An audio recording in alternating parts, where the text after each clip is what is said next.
You've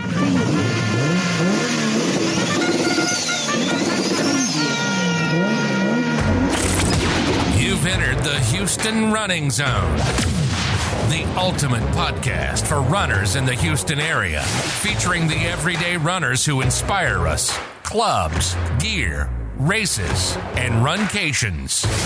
Houston, we've got the runs. All right, today in the zone, I have an ultra runner, and more importantly, he just recently captained a Snowdrop Ultra 55-hour relay. And not only were they the fastest team, but they're also, more importantly, raised the most funds as of right now for the Snowdrop Foundation is Isaac Fox. Isaac, welcome to the zone. Hey, thanks. My first time on something like this. So, okay.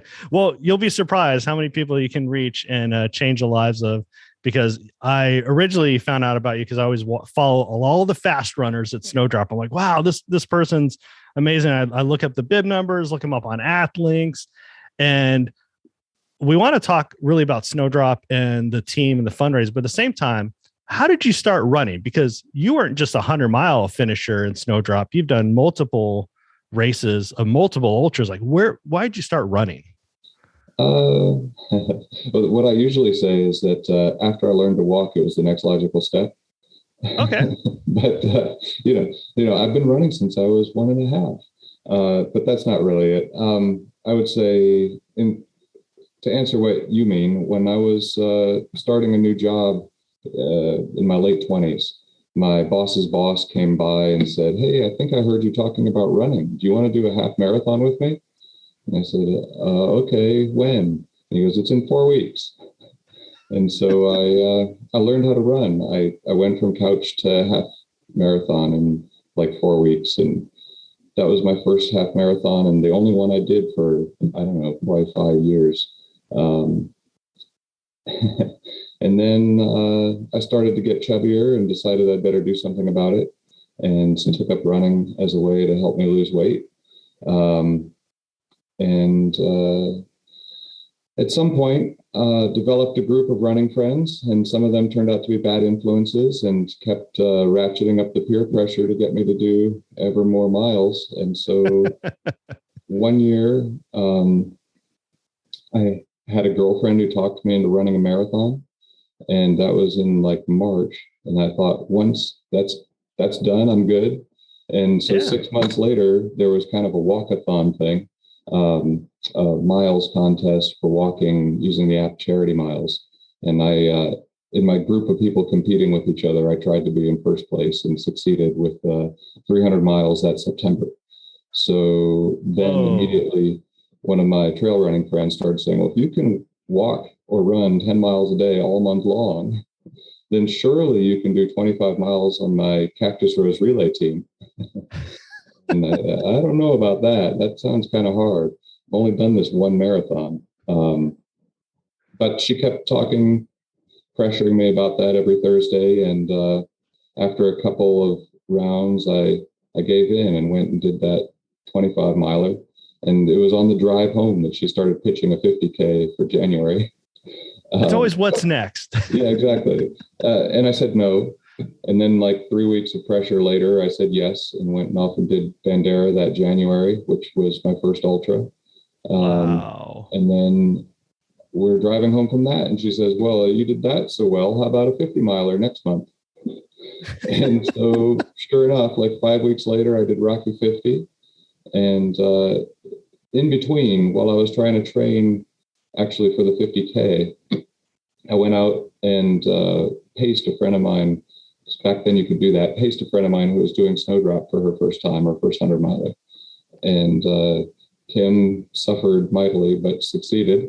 And, I walked like 17 miles with her, and that was part of my training for Bandera. But then I thought to myself, if Kim can do this 100 miler at Snowdrop, surely with some training, I can do a 100 miler at Snowdrop. And so the next year there I was towing the line with all those real runners trying to do a 100 miler. And I was successful. And that was how I heard of Snowdrop in the first place. Basically something that some people I knew were doing. And I didn't know, I knew it was for pediatric cancer, but I didn't know about Chelsea. I didn't know all the people there or any of that my first year, but I certainly learned about it in the course of doing Snowdrop the first year, and came back a second and third and fourth time. Oh, okay. So I did it every year after that, minus last year when it was virtual only. I didn't do the virtual only one. But at some point I started trying to, 100 miles the first couple of years was as much as I cared to do. And I went home as soon as I was done. Okay. Then I guess the third year, I'm struggling to remember if it was the third or fourth. I tried to push the fundraising farther. And so I started telling potential donors, my friends on Facebook, that they should increase their donations if I make it past 100 miles and see how far they can drag me with that carrot. Okay, good incentive. I like it. So some people bought into that. That year, the weather was pretty bad, and I wasn't as strong as I needed to be. I made maybe 117 miles. And then amazing. The year after that, which was 2 years ago, I came back with the intention of hitting 150. And so I put that out there and told people, give more money if I make it past 100, and more than that if I make it past 150, because that's what I'm aiming for. And sure enough, things came together. The weather was all right, and I had a lot of support out there on the course, and managed 153. There was still time left on the clock, but my family was there looking at me like, "Are you done yet? You're past 150." And so I ended up pulling the plug maybe with 2 hours left, because I was, I guess, about as far along as I was going to be. And, if they needed the extra $20, heck, I could put in the extra $20 myself to go home in 2 hours earlier. Yeah, anyway. Exactly. So then coming out of that, I knew I wasn't going to hit 200 anytime soon. I mean, that's a pretty big leap from 150 to 200. And so I had seen some of my ultra running friends out there volunteering and cheering instead of running. And I thought to myself, hey, maybe next time around, it would be smarter for me to volunteer instead of running, because this running thing is really kind of stupid. And do we say that every race? yeah, pretty much. I've held up signs that say running is stupid. That's almost the motto of my group of running friends. Running is stupid. Although some of them try to use nicer language and say running is dumb, not mentioning Amanda's name. We'll tag them. Let's see. Yeah. So then if I was going to volunteer, I still wanted to fundraise, and a relay team seemed like a pretty smart way to do that. And so I pitched it to my running friends that I would put on a relay team instead of running solo. Who wants in? And of course, all of them jumped up and said, I want in. And now I had 20 people, and I was, limited to 10, including myself, and said, well, here's the catch. I don't want to just be a relay team out there. I want to be the first place fundraising relay team. So what I've seen is it takes about $8,000 in donations to do that.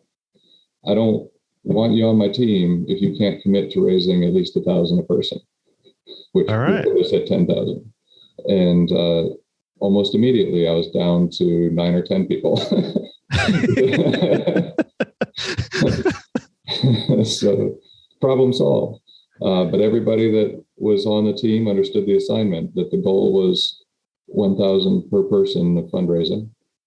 And they took it on themselves to try to do that. Now, not everybody was successful, but some of them exceeded that mark, and some of them completely missed.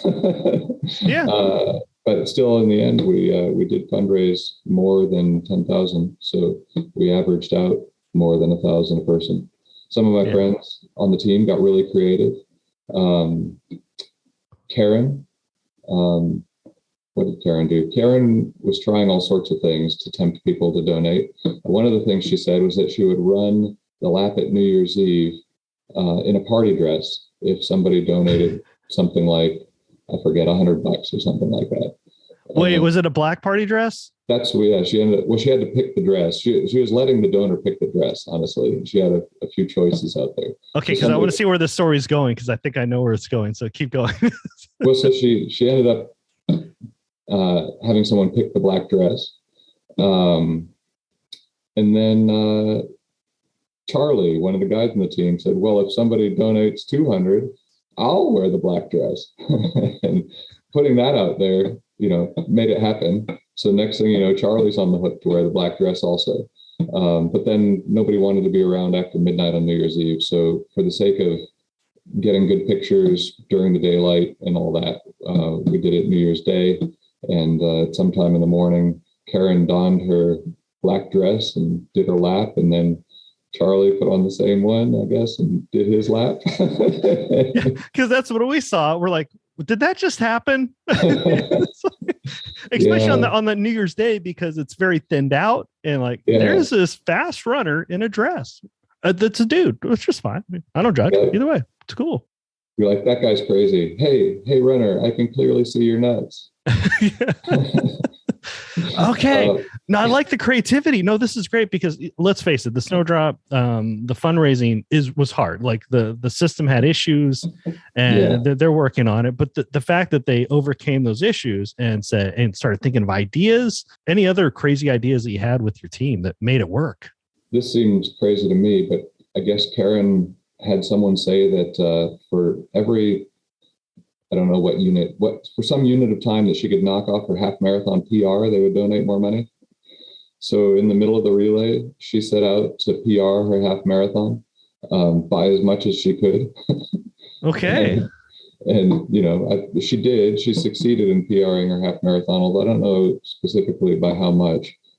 She got, some large donation in as a result of that as well. Wow. Well, I like how this is coming around, because you originally started running because your boss, or was it a coworker or a boss that it was boss's boss who came by. Boss's boss. Okay, yeah. So you pretty much had to do it. Yeah. But then it was a community that kept pushing you and pushing you and pushing you, which in a good push. And now you're pushing people to raise money for an amazing charity. So so now was it Cypress? Because you guys had the Cypress tent. Was it all Cypress runners, or is that just one of the clubs you were involved in? I think they were all CRC runners. I apologize if anyone's listening and says, "Hey, I was on your team and I'm not a CRC runner," but I think they should join. CRC runners. Yeah, they should, right? And then I guess beyond that, within CRC or on the side of CRC, there's a trail running group called the Cypress Wolfpack, and okay, I think pretty much it's all out of your shirts. Yeah. I think we were all Wolfpack people at this. Pretty sure that's true. So, that's the core group that I run with on a weekly basis, the Cypress Wolfpack folks, and so we had our Wolfpack banner hanging in the tent and all that. Was that a nod to a Wolfpack, or nod to the Hangover trilogy, or? It's not. Okay. In fact, the name predated my presence in the group, but I guess someone who was there a few years before me picked Wolfpack as a cool name and drew up a logo, and I came along and joined the existing Wolfpack. But at this point, I must be one of the longer standing members of it, because as these things do, people come and go and they move and so forth. Another thing that happened in the race that was pretty cool, I was out there doing some of my laps, and I heard, I guess it was Trish on the PA system saying that it was either Trish or Patty, saying they were approaching a $100,000 threshold, and they had something just shy of $900 left to raise.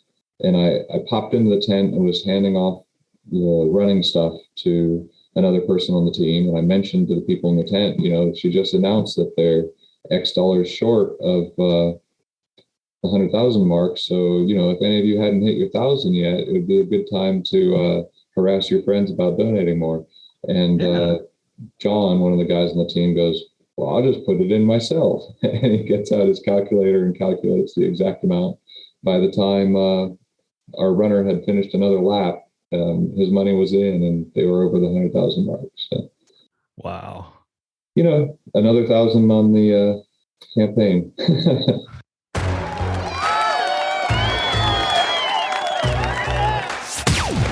You are in the Houston running zone. We've got the runs. That is awesome. And because originally when I saw you guys running super fast, wow, they're a really good team. And then I looked you up, during the race going, wait, they're raising a ton of money. So I love the creativity. I love what you guys are doing. The peer pressure, but it's a positive thing. Snowdrop is they do all their business 80-20. So, I mean, they're giving 80%, everything else is, legal and administration. So for those people that have no idea what Snowdrop is, number one, they haven't listened to enough episodes, but either way, like, how would you explain Snowdrop to people that, whether it's the race or the cause, to people that have no idea what we're talking about? What would be a good way to explain, or how'd you get people to be part of your team besides, hey, we want to hang out with the wolf pack? That's a different question. The Snowdrop, I guess, the Snowdrop Foundation raises money to fund pediatric cancer research and to give scholarships to pediatric cancer survivors. And we already went into how I heard about that as a running thing. Well, there's a lot of story. There's a video you can watch on YouTube about a girl named Chelsea and her battle with cancer that inspired the formation of the Snowdrop Foundation in the first place. And so I would suggest that anybody who's really interested in knowing how it all got started, go out and watch that video about Chelsea and the Snowdrop 55-hour race and how it got started. I'm drawing a blank on what the name of the video is, but is it Dear Chelsea? 55-hour, you can. Dear Chelsea, is that it? Yeah, I believe so. Yeah, we got the DVD packet, but at the same time, the YouTube, Vimeo, it's on a couple of spots. I'll put a link up. Well, anybody who got the packet already knows what we're here for, right? Yeah, exactly. But I'm pretty sure it's out there on YouTube for anybody who is hearing of Snowdrop for the first time and wants to know more about it. Yeah, and obviously we know it's for a good cause. Do you feel different when you run that race versus other trail races? Now, obviously, other trail races are 10 or 20 mile loops. This is a 0.69 mile loop. Yeah. But do you get like a different? Are you pushed more, or is there a different feeling of camaraderie, or there's something different about the race? Like, how can you really explain? Like, I've done trail races. I've done Snowdrop solo. I've done Snowdrop relay, and people done here for me. Like, how do you explain the feeling when you're there? Is it just, what's the magic? Yeah, so it's a 55-hour party, really. Yeah, but that too. I mean, there's a somber note to it because of what the cause is about, and because of all the things that are put out in memory of or in honor of pediatric cancer patients. That definitely pulls at your heartstrings while you're out there, and adds a bit of a somber note to the event. But people who have done it a few years in a row, I think most of us know each other, or at least recognize each other as regulars. And so it really is also a nonstop party. You're out there with people that you're patting them on the back, or sometimes singing to them maybe as you go by. People have, I don't know, maybe not everybody has this experience with it. I think that a lot of people have like little catchphrases, like Jeff Ellis.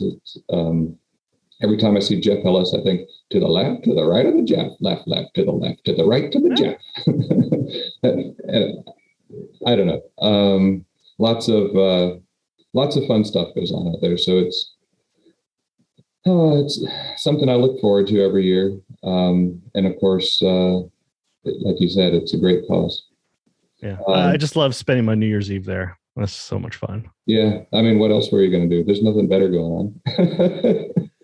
Yeah, exactly. I don't want to be on the roads, and we're good. So, but I forgot something in the middle of talking there. I mean, with all the pictures of the pediatric cancer patients that they put up, for a lot of people that, I mean, myself included, but I hear lots of runners saying that knowing that those kids are suffering so much makes it easier for them to overcome their own suffering and keep pushing on the race. You'll see people touching the pictures as they go by to kind of push themselves along further. And you kind of have to wonder, when someone's out there crying as they're walking along, is it because of a patient, or is it because of someone they know, or is it because they're absolutely miserable trying to go over 100 miles? Yeah. Either way, it's a humbling experience. So what's your thoughts on future years? You're going to stick with the relay or kind of go back solo or? Because this coming one is the 10th anniversary race and they're going to have better buckles, part of me was thinking, I better go get one of those fancy buckles. But I don't have any Snowdrop buckles, which may come across as a strange thing since I've done it successfully several times.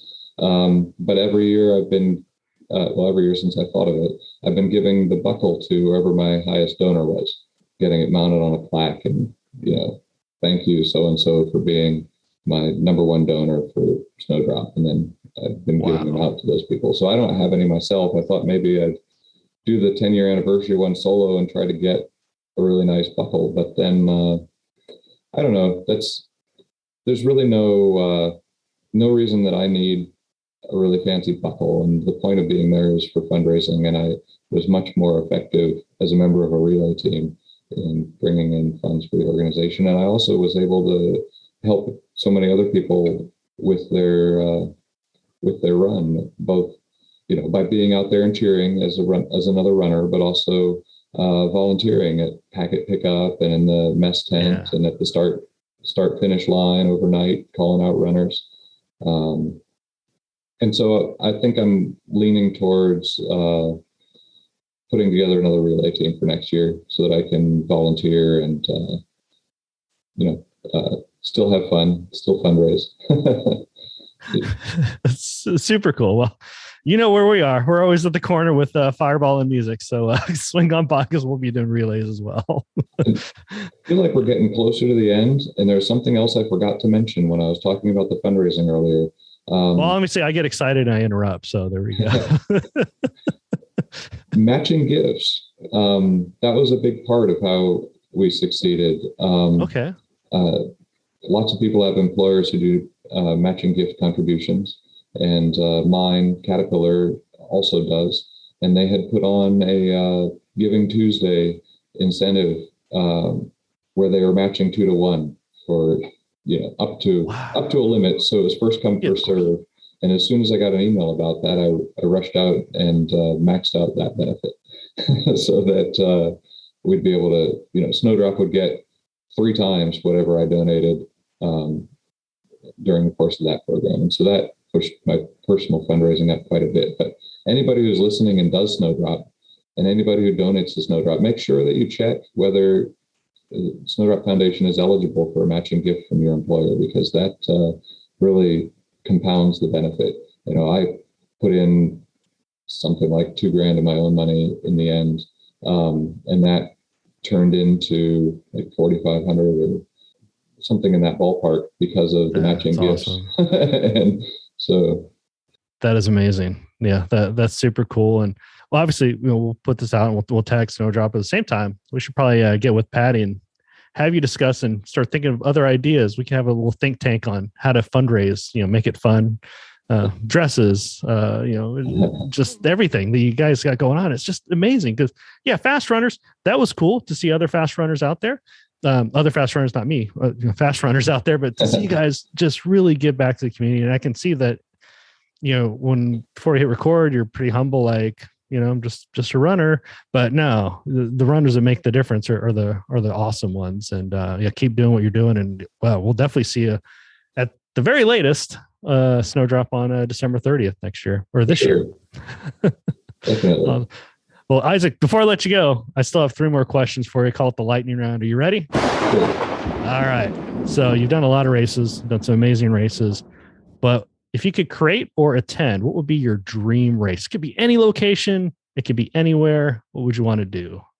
That's a really hard one. I guess I'd probably want to do a 50K somewhere beautiful so that I could get the race done and have run enough, but still, feel good and be able to go out and enjoy the scenery and not be too miserable. I don't know, something maybe along the lines of UTMB or I don't know, some beautiful, scenic, challenging trail race would be probably my dream race. All right, cool. All right, question number 2. If you could run with anybody, famous, non-famous, alive, or it had passed, who would it be? I don't know. I mean, I run with the people that I want to run with. That's awesome. I don't know. I haven't put much thought into if I could bring back a dead person to run with, but I don't know. I bet there are lots of cliche answers for that, but honestly, what if they were like a ghost? Okay, let's make it fun. Not say anything wrong with being passed, but if there was a ghost to somebody, who would it be? Let's just change up the question. I'm leaning towards some of my favorite authors, but I imagine that some of them, while they wrote good books, would be jerks to talk to in person. I'm not sure I'd be interested in that. And, I like the idea of talking to a famous physicist, but I doubt that any of them would have much that they'd get from a conversation with me. And obviously, I prefer a conversation to be something enjoyed by both parties to it. Yeah, it's a hard question. I don't know. I've got running friends that I've run with before who now live other places, and being able to run with them again would be nice. And I don't want to single any of them out to the exclusion of others. Yeah, I've known him. I've known him longer. Any of my running friends that moved away, I think would be people that I'd want to run with again. All right, true. Well, they're more than welcome to join a relay team and the Snowdrop Ultra 55 hour. All right. And question number 3. I know it's hard, especially talking about Snowdrop with all the amazing food, but what is your favorite after race food? Probably Mexican food. Nice. Just, I don't know. It really would depend on the day, but I'd probably plow into a plate of tacos or enchiladas or something like that with lots of beans and rice. Maybe even treat myself to a beer and about 17 Diet Cokes. Oh, okay. I just was talking to Jeremy. He was talking about Dr. Pepper. Something with like the sweetness sodas for races. I don't know what it is, but it's magic. I don't know. Well, if you're suffering on a hot day on a trail run and you get the chance to drink some ice cold regular Coke, definitely take that opportunity, because that stuff will revive you in a hurry. The calories and the caffeine, it's like, I've been able to push myself 5 more miles to get to an aid station, knowing that they were going to have a cooler full of ice and some 2-liter bottles of Coke available. And, not that I made it much farther after that necessarily, but I was certainly able to make it to where the good stuff was. You made it to the aid station. Cool. Yeah. Well, I did ask the lightning question, but I do actually curious. So what is your next race besides the Snowdrop Relay? I guess next weekend I'm doing Rocky 100. That's or at least trying to do it. You got it. Yeah, I got it. It'll be a tough year. This has been a really bad year for me in DNFs. I think I've DNF'd more races than I've finished this year, but somehow I managed all those hot and sweaty Captain Carls, and heat is my nemesis. But I haven't had any races that were in cool weather at all this year, and it's just terrible for me. I was about to say Snowdrop was, I remember obviously doing the relay. I remember sitting at home before we went out for New Year's Eve during the day. I think it was 85 with the heat index. That was just crazy. Yeah, no, my preferred temperature is right around 35 or 40. There you go. Yeah. Maybe I'll get to that next weekend. Yep, I think the cold front's coming, so we'll keep out the rain. We'll do an anti-rain dance, and we should be good. Perfect. Awesome. Well, thanks again, Isaac. Well, definitely thanks for all the tips, and of course, put a link to Dear Chelsea, Snowdrop, everything that you mentioned, and look forward to seeing you maybe next week at Rocky Raccoon. I got a couple friends running it, so I'll add you to the list. Well, look for our Wolfpack tent. We'll turn up there periodically. And the following weekend we'll be volunteering at Rocky 50. So, if you know anyone that's out there, we'll be giving high fives and food and potentially gorilla hugs. All right, with the Wolfpack. All right, man. I appreciate your time and look forward to seeing you on the trails. Thanks. Have a good one. As always, if you want to become the first to find out about upcoming weekly episodes, simply hit the plus, follow, subscribe button. Depends on your podcast platform. And if you're on a podcast app where you can leave a rating and review, we always love it. Hey, give us 5 stars if you like it. And if you don't like it, give us 5 stars anyways. You made it through the whole episode. But more importantly, looking forward to sharing another episode next week. Thanks for visiting the Houston Running Zone. If you know someone you'd like to be featured in the zone, go to thehoustonrunningzone.com and send us a message. Until next week, always remember, Houston, we've got the runs.